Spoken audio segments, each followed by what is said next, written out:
Muchas gracias, licenciado Lolo Echeverría. Gusto en saludarlo. ¿Cómo está usted? Espero se encuentre muy bien. Muy bien, gracias. Un saludo para Astolfo Stalin y también para la audiencia de su programa. Bien. El gobierno de Daniel Noboa enfrenta un desafío importante en materias de seguridad, economía, y su capacidad para abordar estos problemas será crucial para su éxito a largo plazo o en su periodo gubernamental.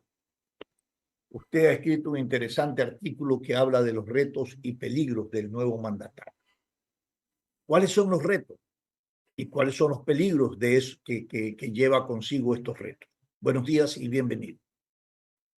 Sí, bueno, el primer reto es tratar de armar una mayoría legislativa que le permita gobernar con tranquilidad, es decir, conquistar esto que llamamos gobernabilidad, la posibilidad de aprobar proyectos y la posibilidad de evadir juicios políticos que no tengan fundamento o que sean simplemente un afán de estorbar el buen gobierno.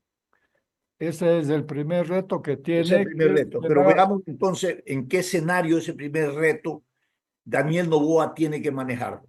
Porque hoy por hoy en la Asamblea Nacional hay dos minorías, ¿no es cierto? Y se dice que no va a ser posible para ninguna de las partes de estos bloques no llamar a juicio político a funcionarios del gobierno de Daniel Noboa. ¿Por qué? Porque no reunirían la mayoría para enfrentar o llevar adelante los juicios políticos. ¿Podrá Daniel Noboa mantener ese equilibrio o ese manejo para la gobernabilidad y evitar de esta manera el secuestro de sus ministros? cuando hay dos movimientos políticos dominantes y hay una polarización política como la que hemos vivido en el transcurso de la campaña electoral, obviamente que es difícil armar una mayoría porque son dos grupos que van a estar siempre en las antípodas. Además, los perdedores siempre albergan algo de resentimiento, con lo que hace muy difícil el diálogo, el encuentro. Sin embargo, Stalin, el poder es un imán que atrae sobre todo a los asambleístas de pensamiento flojo. Y entonces es posible que consiga sumar, se dice que ya ha sumado algunos, es posible que logre sumar gentes o legisladores al partido al bloque de gobierno, pero siempre será difícil una mayoría calificada, pero esto va en beneficio del gobierno en el sentido de que la oposición ciertamente no podrá juntar una mayoría suficiente como para un juicio político o para tumbar ministros. Correcto, esa es la unidad política, la de gobernabilidad. ¿Y qué opción podría tener el presidente Daniel Noboa de crear una unidad, un frente interno que involucre a un gran abanico de sensibilidades sociales, económicas, políticas, gremiales, académicas, ¿no? Para que de esta manera tenga respaldo, ¿no? Y legitimidad, más que legitimidad, respaldo en las acciones de gobierno que debe llevar adelante y enfrentar el gobierno de Daniel Noboa.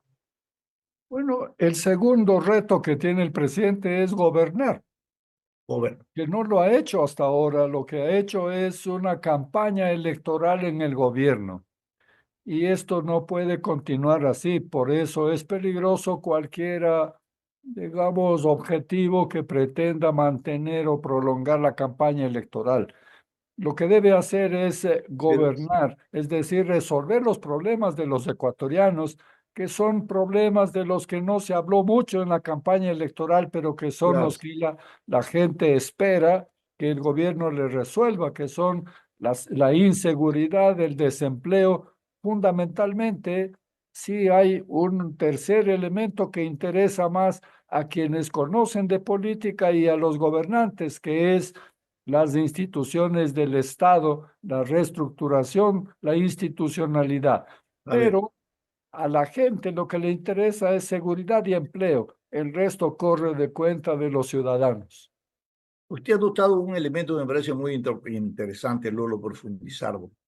Mantener una gestión pública de poder con característica de permanente campaña electoral puede generar una crisis o agudizar la polarización, y usted lo ha dicho así en su escrito, ¿no? Y volver la gestión de un gobernante, ¿no?, al populismo, a la oferta, sin la identificación clara de cuáles son las reales prioridades y soluciones a demandas insatisfechas que hasta ahora los gobiernos no solucionan a los ciudadanos. Sin duda alguna, porque mire, cuando se entra en campaña electoral, ¿qué es lo que pasaría? Supongamos que el presidente decide convocar una asamblea constituyente. En ese caso tiene que entrar en una avalancha de elecciones, elecciones para que el ciudadano diga si quiere una asamblea, para elegir asambleístas, para aprobar la constitución nueva que se haga. Con eso ya llegamos a la siguiente elección, que es la de alcaldes, y entonces vamos a estar de elección en elección y siempre en campaña electoral. La campaña electoral tiene como característica que se hacen muchas promesas que no se tratan los problemas. A ningún gobierno, a ningún candidato le conviene hablar de los problemas porque parece negativo, porque es menos optimista, porque no es la promesa, no se presenta como un taumaturgo, un hace milagros o un mago. Y en la campaña eso es lo que domina, la apariencia de los magos que resuelven todos los problemas, pero ¿cuándo? Si es que está en campaña, entonces ¿cuándo va a dedicarse a gobernar y a Ahora, resolver los problemas? Además, se cae fácilmente en la oferta populista, como usted señaló, Stalin.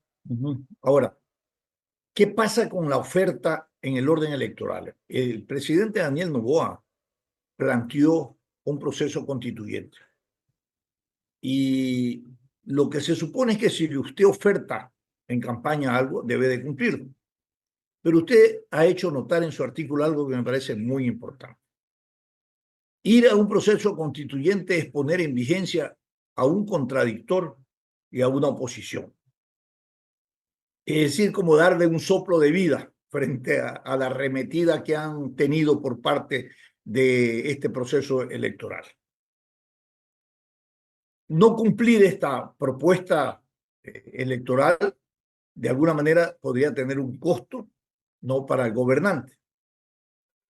Pero, Cumplirla podría tener un tema de credibilidad, pero sin embargo hay algunas interrogantes que hay que plantearse. ¿Por qué un proceso constituyente? ¿Para qué? ¿Y en qué momento? ¿Es posible ahora? mire, yo he señalado que la constituyente es a la vez una necesidad y un peligro. Es Correcto. una necesidad porque es evidente que heredamos una constitución que tiene unos vacíos, unas torsiones muy complicadas que afectan al buen gobierno, sin duda alguna.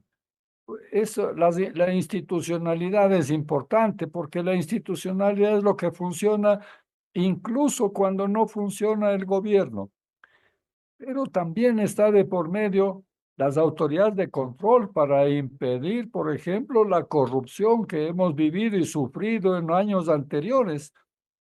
Para eso es necesario que haya instituciones de control.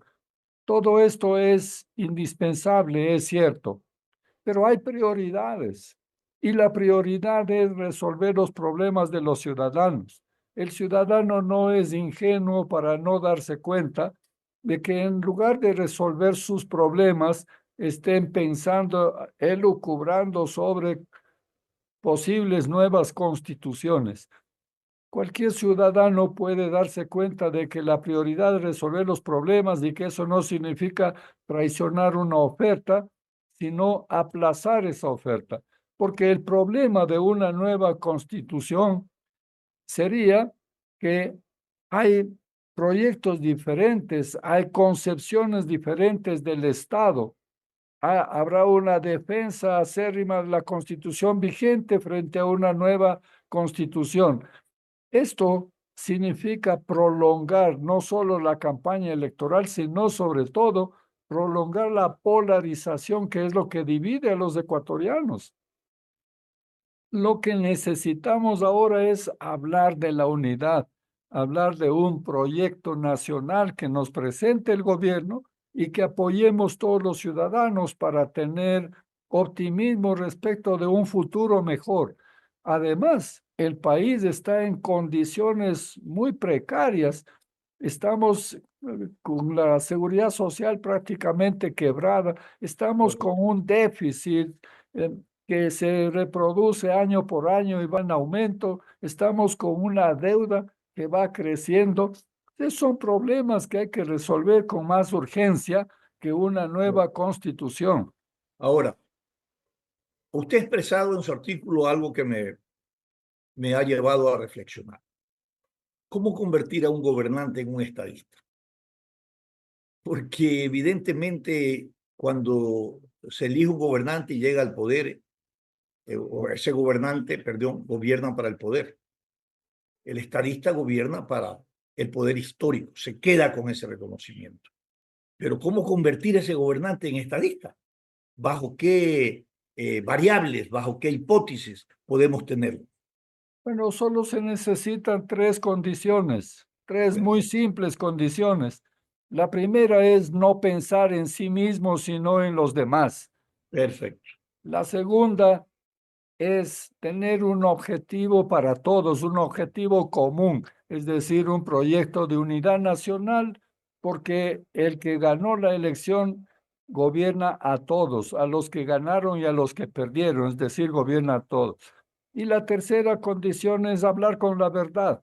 Esas son las tres simples condiciones. El estadista habla con la verdad, es decir, le dice a los ciudadanos cuáles son las condiciones que hacen imposible el crecimiento del país, cuáles son los sacrificios que hay que hacer para levantar el país, cuáles son las contribuciones que cada ciudadano tiene que hacer. Entonces, un gobernante no es un mago que le va a transformar la realidad. Un gobernante es alguien que se hace cargo de la verdad y pide la contribución de todos los ciudadanos para salir adelante. Esa es la diferencia entre un estadista que habla la verdad, ofrece un proyecto común y piensa en los ciudadanos y no en sí mismo. A diferencia de eso, el político, el populista, es un vanidoso que solo piensa en sí mismo, en su popularidad, y no importa si es que no resuelve los problemas, pero aumenta su popularidad. Correcto. Entonces, es muy simple. Una de las lacras políticas que de alguna manera son inconformidades del quehacer político y de la vida democrática del país es la estructura sobre la cual se desarrollan nuestros derechos de participación en la política, procesos electorales. Y usted habla de que hay que generar una revolución en esas estructuras institucionales para evitar efectivamente el tráfico de candidaturas, de cargos y la presencia de movimientos. Y prácticamente aquí hay una ley de partido que no hay partido, todos están partidos, no existe, existen movimientos. Hay que revisar y reformar, pero antes de ir a un planteamiento de reforma, yo quisiera preguntarle a nivel de esta comparación o esta definición de presidente y estadista, si el gobernante estadista pueda plantear un proyecto nacional con objetivos nacionales consensuado a corto plazo, a corto y a largo plazo, que ningún gobernante que sustituya al otro pueda irlo cambiando, ¿no es cierto? Porque está hecho sobre la base de consensos y de objetivos nacionales y que pueda enviarse a la Asamblea Nacional ese proyecto, que sea aprobada con ese candado.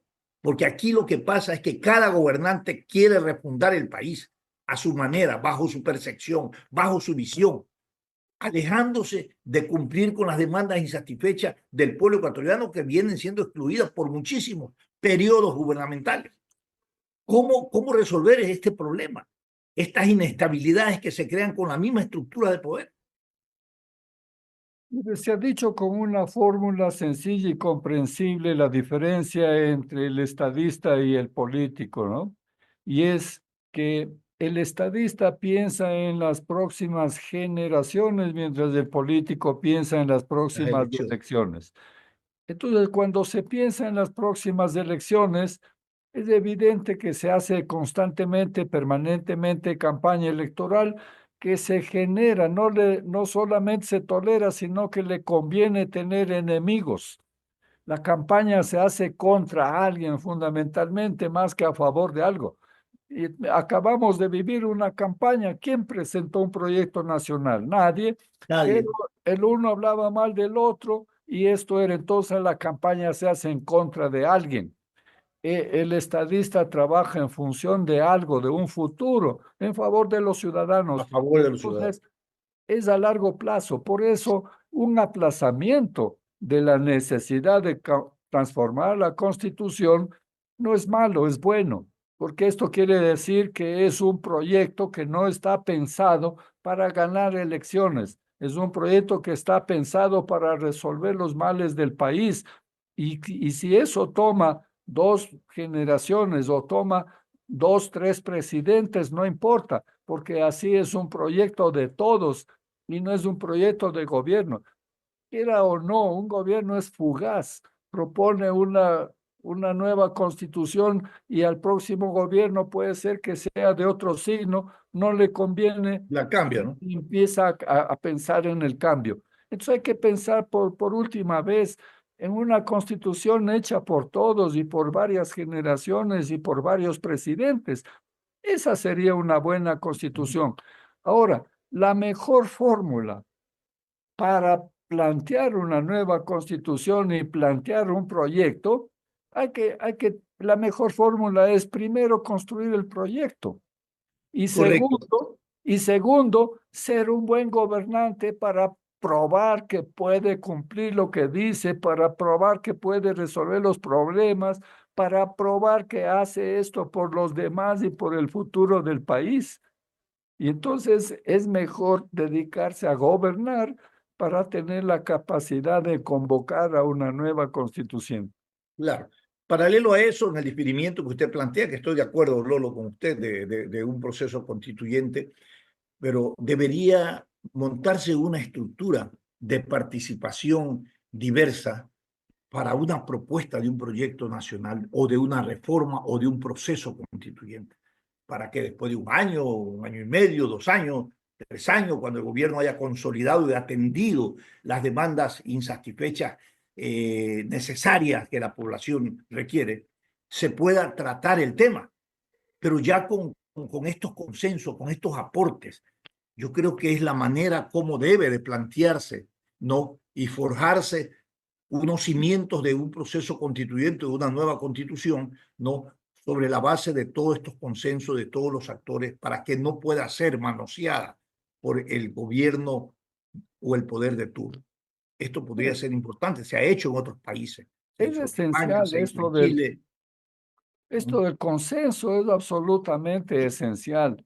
Mire, una constitución se tiene que hacer eh, planteando proyectos, debatiendo esos proyectos en los Eso, distintos foros y sobre la base de la realidad nacional. La constitución vigente, la que hizo la Revolución Nacional, la Revolución Ciudadana, fue hecha trayendo a unos aventureros españoles que fracasaron en todas partes, en Bolivia, en Venezuela y ahora en España también han fracasado. Tanto que tuvieron que retirarse de la política.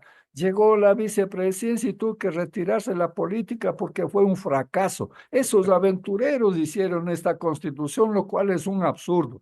La constitución tiene que responder a nuestra realidad, al conocimiento que tenemos de nuestros problemas.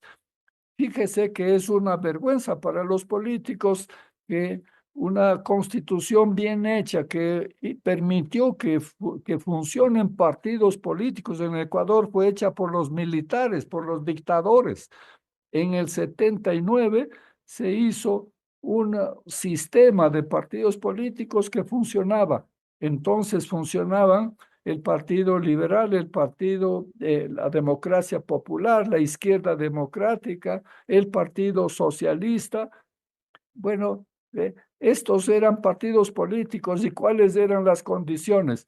Que tengan respaldo popular, que tengan afiliados, que tengan ideología, que tengan preparación de cuadros de gobierno, que tengan programas de gobierno. Esas son las condiciones. A los partidos que no tenían el 5% quedaban fuera. Ahora tenemos 280 grupos de aventureros vanidosos que todos piensan en llegar a la presidencia por orden, por gracia de la magia. Esto es un absurdo, no tiene ni siquiera un grupo Pero familiar de ¿qué dijo usted? respaldo. Por gracia de la magia o por gracia de la mafia? Oye, ahora también la mafia, porque también es la Ahora, mafia la que financia. así es, así es. Entonces, fíjese que lo que hicieron es permitir cambiar, derogar las reglas, las condiciones que hacían posible un partido político que sea en realidad un grupo que busca el bien común. Va a convertirse en un grupo de aventureros que alquilan candidatos o alquilan partidos para tomarse el poder. Eso ya raya en los límites de lo democrático.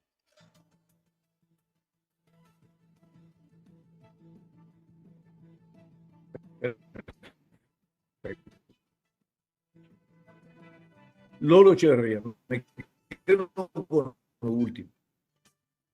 Una constitución debe responder a las características, carácter diverso que tiene nuestra nación. Y por cierto, debe de generarse en función de consensos, donde participen todas las sensibilidades económicas, sociales, políticas, gremiales, académicas, con propuestas que se debatan y que logren forjar un proyecto país con objetivos nacionales, para que ningún aventurero que le toque llegar al cargo de gobernante lo manosee y lo cambie, que se sostenga en la unidad y en el consenso. Esa es la legitimidad que debe tener el contrato social, que es nuestra constitución, en la relación de los ciudadanos con el poder público. Lolo, gracias por sus conceptos, por sus análisis, como siempre, esclarecedores, necesarios frente a las incertidumbres e inestabilidades políticas que vive el país. Gracias por haber estado con nosotros, Lolo. Gracias a ustedes, Stalin. Un buen día para todos.